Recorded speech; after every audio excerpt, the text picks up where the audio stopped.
In this video, I'll show you how to use Jupiter Exchange on Solana with Phantom Wallet. First, open your Phantom Wallet and make sure you are connected to the Solana network. You should also have some SOL in your wallet, because SOL is needed to pay network fees when swapping tokens.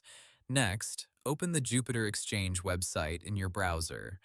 Always make sure you are using the official website, because fake crypto websites can steal your wallet funds. Once the page opens, click on Connect Wallet, then choose Phantom from the wallet options. Your Phantom Wallet will open a connection request. Review the website name carefully, then approve the connection. After that, your wallet address should appear on Jupiter, which means your wallet is connected successfully. Now you can prepare your swap. In the first token box, choose the token you want to swap from. For example, you may choose SOL or USDC. In the second token box, choose the token you want to receive. Enter the amount you want to swap. Jupiter will automatically search different liquidity sources on Solana and show you the best available route.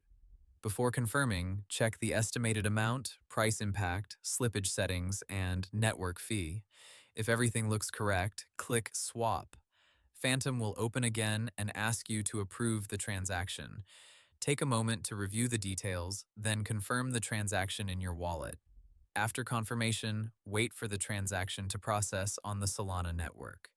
This usually happens quickly, and once it is complete, the new token balance should appear in your Phantom wallet.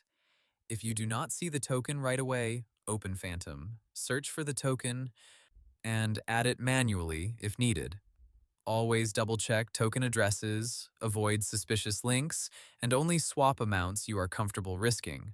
Crypto prices can change quickly, and transactions on the blockchain usually cannot be reversed.